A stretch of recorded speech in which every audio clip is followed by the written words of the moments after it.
আসসালামু আলাইকুম। আজকে আমি যাচ্ছি গাইবান্ধা সুন্দরগঞ্জ উপজেলায় অবস্থিত তিস্তা হরিপুর ব্রিজ দেখতে। এবং এখানে কেন একটা ব্রিজ দেখতে আমরা যাচ্ছি এই বিষয়ে আমি কথা বলবো। শুরুতেই দেখতে পাচ্ছেন যে রাস্তায় কতটা ভিড়, এখানে কত মানুষ দেখতে আসে এই ব্রিজটা দেখতে। এই সময়টা ছিল ঈদের দিন, আর ঈদের দিনে দেখা যায় যে অনেকেই অনেক জায়গায় ঘুরতে আসে। এবং এখানে দেখা যায় যে এই ব্রিজটা ছিল একদম নতুন। এটার দৈর্ঘ্য প্রায় হবে 2-1 কিলোমিটারের মতন। এটা নতুন তৈরি হচ্ছে উত্তরবঙ্গে, এবং এটা দেখার জন্য অনেকেই এই জায়গায় ভিড় জমায়। অনেকেই মনে করবে যে এই জায়গায় বুঝি মেলা হচ্ছে, কিন্তু আসলে মেলা না, এখানে শুধুমাত্র ব্রিজটা দেখার জন্য এসেছে সবাই। আমি ব্রিজের একদম প্রথমের দিকে আছি এবং সামনের অংশ দেখা যাচ্ছে না যে কতদূর গিয়ে শেষ হয়েছে। এই জায়গা থেকে ব্রিজটা কতটা সুন্দর লাগতেছে দেখেন, অনেক সুন্দর ব্রিজটা দেখতে।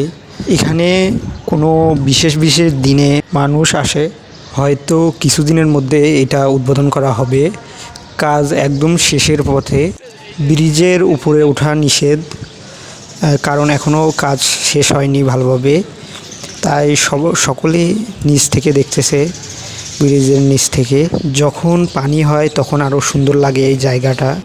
যখন এই ব্রিজটা চালু হবে তখন উত্তরবঙ্গের লোকেরা খুব সহজেই কুড়িগ্রাম দিয়ে ঢাকায় যেতে পারবে। এই জায়গায় নতুন করে আবার রাস্তা তৈরি হয়েছে। রাস্তার প্রস্থটাও অনেক বড়। ব্রিজটা এতটাই বড় যে শুরু থেকে শেষ পর্যন্ত দেখা যায় না, অনেক বিশাল।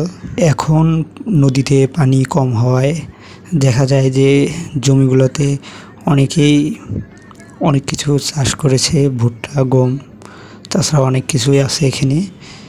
হয়তো যারা এখানে বেড়াতে আসে তারা এগুলো শিখতেছে বুঝে না বুঝে। এতে করে যারা এই জমির মালিক তারা অবশ্যই এখানে ক্ষতির সম্মুখীন হচ্ছে।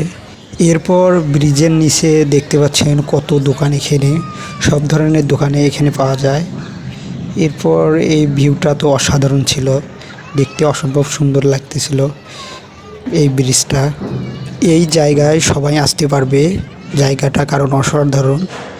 সবাইকে অসংখ্য ধন্যবাদ। আসসালামু আলাইকুম।